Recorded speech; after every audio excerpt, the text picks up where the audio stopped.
ರೇಣುಕಾ ಯಲ್ಲಮ್ಮ ದೇವಾಲಯದ ಪುನರ್ ಪ್ರತಿಷ್ಠಾಪನೆ ಹಾಗೂ ವಿವಿಧ ಧಾರ್ಮಿಕ ಕಾರ್ಯಕ್ರಮವು ಚನ್ನರಾಯಪಟ್ಟಣದ ರೇಣುಕಾಂಬ ರಸ್ತೆಯಲ್ಲಿರುವ ರೇಣುಕಾ ಯಲ್ಲಮ್ಮ ದೇವಾಲಯದಲ್ಲಿ ನೆರವೇರಿತು. ಹೋಮ, ಹವನ, ನವಕಲಶ ಪ್ರತಿಷ್ಠಾಪನೆ ಸೇರಿದಂತೆ ವಿವಿಧ ಧಾರ್ಮಿಕ ಕಾರ್ಯಕ್ರಮಗಳನ್ನು ಶೃಂಗೇರಿಯ ಅರ್ಚಕರು ನೆರವೇರಿಸಿದ್ದಾರೆ. ಧಾರ್ಮಿಕ ಕಾರ್ಯಕ್ರಮ ಸಮಾಪ್ತಿಯ ನಂತರ ಎಲ್ಲರಿಗೂ ಅನ್ನದಾನ ಏರ್ಪಡಿಸಲಾಗಿತ್ತು. ಆರ್ಯ ಈಡಿಗ ಸಮಾಜದ ಮುಖ್ಯಸ್ಥರಾದ ಸಿ.ವಿ. ರಾಜಪ್ಪ, ಸಿ.ಜಿ. ಮಂಜುನಾಥ್, ಸಿ.ಎಸ್. ಹರ್ಷ, ಸಿ.ಎಂ. ಪ್ರಸಾದ್, ರೇಣುಕಾ ಪ್ರಸಾದ್, ದತ್ತಗುರು ಸೇರಿದಂತೆ ನೂರಾರು ಮಂದಿ ಭಕ್ತರು ಧಾರ್ಮಿಕ ಕಾರ್ಯಕ್ರಮದಲ್ಲಿ ಉಪಸ್ಥಿತರಿದ್ದರು.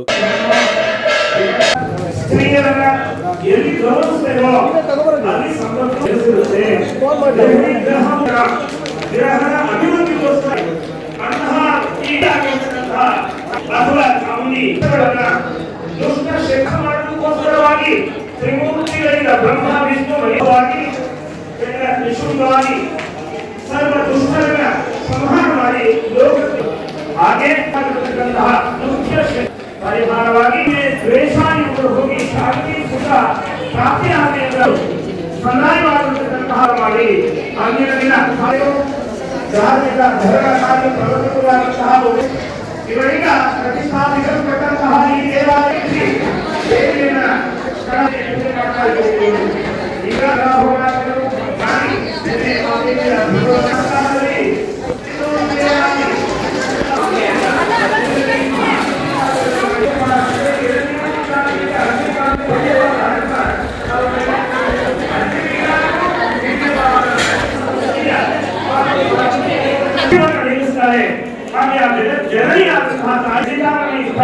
ಏನುತ್ತೇನದಾಗಿ ನಂಬಿಕೆ ಇದೆ.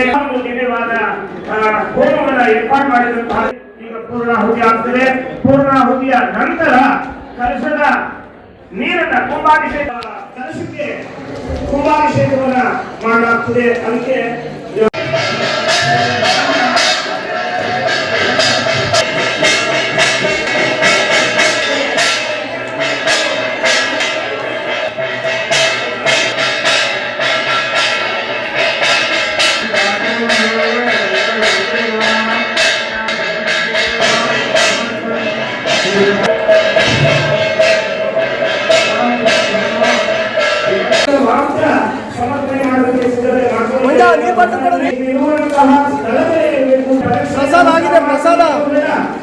ಪ್ರಸಾದ ಆಗಿದೆ. ದ್ವೇಷಾಯುಗಳು ಹೋಗಿ ಶಾಂತಿ ಸುಖ ಪ್ರಾಪ್ತಿ ಆಗಲಿ ಧಾರ್ಮಿಕ ಧರ್ಮಕ್ಕಾಗಿ ಪ್ರವರ್ತಕರಾದಂತಹ ಇವರೀಗ ಪ್ರತಿಷ್ಠಾಪಿಸಲ್ಪಟ್ಟಂತಹ ಈ ದೇವಾಲಯಕ್ಕೆ ಈಗ